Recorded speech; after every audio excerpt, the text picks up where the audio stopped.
الحمد لله رب العالمين والصلاة والسلام على أشرف الأنبياء والمرسلين وعلى آله وأصحابه وذرياته وأهل بيته أجمعين. ګران دوستانو پروګرام کې السلام علیکم ورحمت الله تعالی وبرکاته. سوشل میډیا باندې چې کوم یو غټ میسج دی او هر چا ته رسیدلی دی او سوشل میډیا باندې پوښتنې کیږي او مخامخ خلک راسره چېرته ملاو شي هم پوښتنې کیږي او ډیر کراتو مراتو باندې داسې لوی مقتدر علما کرامو هم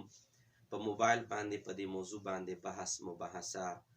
وکړی شو چې د دې مسلې څه حقیقت دی، دې باره کې اسلام څه وایي. نو ما ضروري وګڼله چې کتونکو سره او دوستانو سره د دغې اهم مسلې چې کوم پیغام دی دا ورته وړاندې کړم او د الله تبارک تعالی په فضل او توفیق سره که دغې مسلې دا حقیقت وي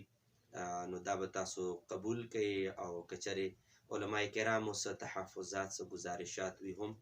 رابطه پکې کولی شي. اصل کې مسله دوستانو دا ده چې نږدې ورځو کې د خلکو دا سوچ او فکر جوړ شوی چې چا خوب لیدلی دی، پته نه چې چا خوب لیدلی دی، په کوم ځای کې لیدلی شوی دی او هغه دا وینا ده او بیا مونږ دغې خبرې له ډېر زیات زور ورکړی دی. مونږ ډېر وایرل کړه په سوشل میډیا باندې چې نبي پاک مبارک خوب کې یو چا له ورغلی او نبي پاک مبارک ورته فرمایي چې تاسو به فلانکې سپاره کې به کلاو کوئ، په هغې کې به زما موی مبارک ویښته مبارک پروت وي او هغه د څوک د کرونا وایرس او داسې مهلک بیماریانو کې مبتلا دي، زما دغه ویښته مبارک به راوچت کړي او په اوبو کې به یې واچوي، نو چې کرونا وایرس والا بالخصوص دا کسان اوس کې نو هغوی ته به صحت ملاویږي. دا تقریبا ما ته وټساپ باندې هغه تصویران هم قرآن مجیدونو والا کسان سینډ کړي دي چې په دې سپاره کې دا ګوره پروت دی، په دې کې پروت دی، په دې کې پروت دی. نارینه او زنانو رابطه کړې ده سوشل میډیا باندې، خاص کر تاسو به خپله لیدلي وي او نور علما کرام هم په دې حوالې سره رابطې کړي دي او په دې مسله باندې خپلو خیالاتو اظهار کړی دی. په دې مسله کې به صرف دوستانو زه دومره ووایم چې د خوب تعلق چې دی دا یو ځان له حیثیت لري. زه به صرف د خوبونو د تعبیر امام ابن سیرین رحمه الله تعالی په خپل کتاب تعبیر الرؤیا کې دا لیکي چې که چېرې نبي پاک صلی الله علیه وسلم مبارک خوب کې چا لیدلی و هغه کس چاله راشي چې عالم له راشي ورته وایي چې ما نبي پاک مبارک خوب کې لیدلی، نو چې عالم له دا پکار دی چې د کس نه پوښتنه وکړي چې تا نبي پاک مبارک په کومه حلیه کې لیدلی، کم شکل و صورت مبارک تاسو لیدلی. ابن سیرین رحمه الله تعالی فرمایي چې که چېرې دا کس درته د نبي پاک حلیه مبارکه شکل مبارک درته صحیح وښودو دغه عالم ته، خو ته به ورته وایي چې واقعي دا د نبي پاک مبارک دی. خو که چېرې حلیه مبارکه شکل مبارک درته ګډوډ وښودو نو عالم له پکار دی چې دغې کس ته وایي چې ځه وځه ستا د نبي پاک مبارک خوب کې نه یې لیدلی.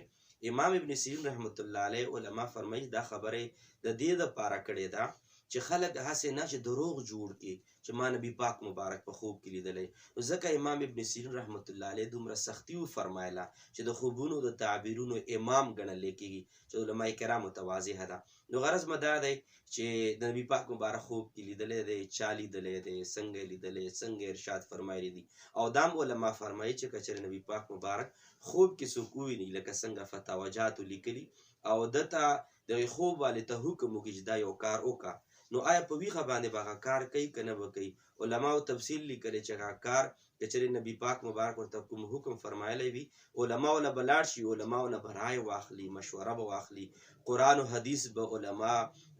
کنګال کي او به ګوري چې آیا نبي پاک مبارک چې کوم خوب کې ورته حکم فرمایلی دی دا اوس دله کول پکار دي که نه. ډېر سوچ و بېچار او د فتاوجاتو د خاوندانو د صاحبان د علماو د صاحبان د علم نه به پوښتنه وشي، هغه نه بعد به چېرته فتوه جاري شي چې دا خوب څه معنا ده، څه حقیقت دی. اوس دا خوب چا لیدلی؟ نه ما ته پته شته نه تا ته، خو زه هم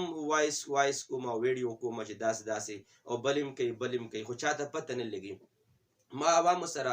رابطه وکړه، وایي چې د نن نه 22 کاله مخکې هم دا څیز راګډ شوی و او ما په خپل عمر کې دا څیزونه ډېر ولیدل چې کاغذونه تقسیمیږي چې نبي پاک مبارک خوب کې لیدلی فلانکي کس چې دا وکړئ دا وکړئ، دا ټول بې بنیاده خبرې دي. او حضور نبی کریم صلی الله علیه وسلم مبارک ارشاد فرمایي کفا بالمرء کذبا ان يحدث بكل ما سمع. نبی پاک مبارک فرمایي چې انسان د پاره دا دروغ او دا ګنام کافي ده چې هر اورېدلې شوې خبره خلکو ته بیانوي. نو موږ ستاسو ډېر زیات په دې کې توره ځانه جوړ کړو او بس هر یو کس راځي او واتساپ باندې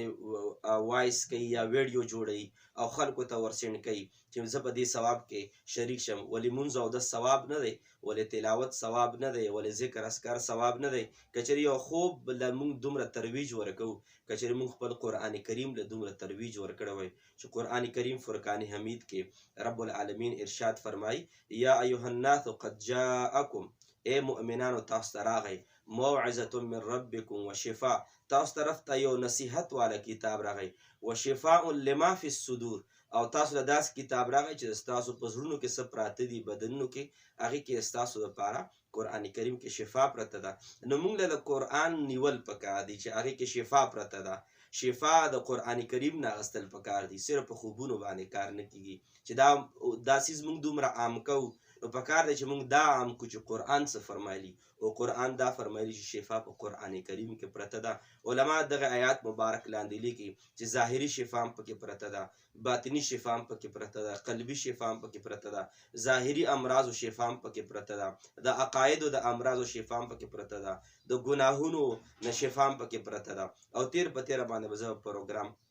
او د خپل پیغام کې آخر کې دا ووایم چې پاتې شو د نبی پاک صلی الله علیه وسلم مبارک د ویښتو مبارک او د موی مبارک نه شفا حاصلول برکت په نیت باندې اسکل هغه اوبه چې کومو کې نبی پاک موی مبارک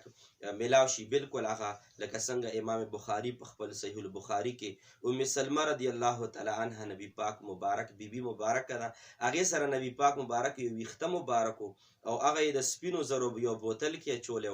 او چې کله مو صحابي رسول فرمایي چې کله به چې چم گاوند کو کور و کلي کې چا څوک به بد نظر شو څوک به څه بیمار شو نو خلک به اوبو به یوړې او ام سلمه رضی الله تعالی عنها هغه نبی پاک مبارک د ویښتو مبارکو بوتل به راواغستو اوبو کې به ووهلو او مریضانو له به ورکولو چا څه بیماري وه الله پاک به شفا ورکول لکه څنګه بخاري شریف کې راځي. نو که چېرې یقیني څوک شفا حاصلول غواړي نبی پاک مبارک موی مبارک نه شفا حاصلول. پاتې شو زموږ ستاسو ویښته چې کوم قرآن مجید کې پراته دي نو دا چا ګیره وي تلاوت کوي ګیره باندې لاس راکږي یو ترا پرېوځي څوک سر ګرئ تلاوت زیات کړي سر وګرئ نو قرآن مجید کې چېرته ویښته ترا پرېوځي که زنانه وي که نارینه وي نو دا څرنګې قرآن مجید کې ویښته ظاهرېدل دا د دغې خبرې حقیقت نه دی چې دا خوب غوندې رښتیا ده. نو دوستانو زه به دام یو د ساینسي بنیاد باندې به صرف اشاره عرض کوم چې که چېرې دا ټول ویښته مونږ راجمع کړو او مونږ ډي ان اے ټیسټ له وروړو مونږ یې لیبارټرۍ ته وروړو چې تاسو دا ویښته وګورئ چې نبي پاک مبارک ویښته مبارک ثابتي که نه ثابتېږي د چا ډي ان اے به یو قسم راوځي د چا ډي ان اے ټیسټ کې به بل راوځي چا ډي ان اے ټیسټ کې به بل راوځي. نو پکار ده چې بیا د ټولو ډي ان اے برابره وایي چې ځکه چې نبي پاک مبارک والا به وایي او حالان کې داسې کله هم نشي کېدی. دوستانو ما یو پیغام رب العالمین د موږ له عمل کو توفیق نصیب فرمایي. السلام علیکم ورحمة الله وبرکاته.